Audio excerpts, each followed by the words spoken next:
Well, the origin of sensory training, or the story behind sensory training, is that I created a similar system in the 90s that I called song, dance and fighting, based on a book that I wrote and a series of articles. My idea was that song, dance and fighting must have been the traditional expression for any culture in the world, because you can do it without instruments, without tools. You can do it young and old and male and female and so on. And the fighting represents the extrovert, powerful energy, and the dance can be the more introvert and more delicate movements, and then you have the song that combines the two with sound.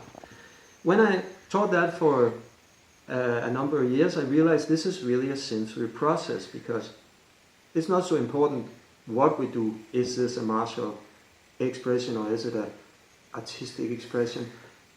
The idea is we interact, we interconnect. And I have a strong background in all the art forms, particularly classical music and classical pictorial art, but also martial arts. I've done 19 different martial arts over a period of 43 years, on a pretty high level, most of it. So my concept of the world is artistic, my background is artistic, my whole family are artists. So I grew up with this idea that all expressions should try to reach the highest level as possible. And so I have a lot of educations within that field. I have educations within the field of meditation and healing work, and I have a background also in massage work and other kind of physical expressions. I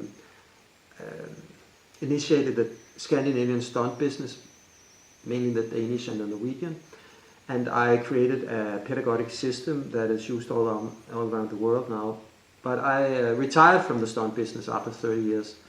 And also the stunt business taught me a lot about perception and interaction between people, but also the energy, the vibration in the body, because stunt work takes the body to an extreme, as does artistic expression, other kinds of extremes. So when you try to reach extremes all around in your life like I did, of course you hit some thresholds, and this is where it's going to be interesting. Because why is there a threshold? It's because you are unfamiliar here. You're afraid of going that step further. So can I help people take another step and reach their true potential, get a feeling of their true self, and maybe interact with their reality? That's my goal.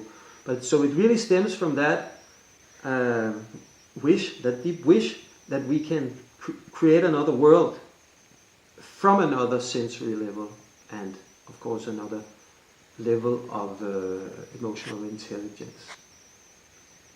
So I think sensory training is the fastest way to change the world.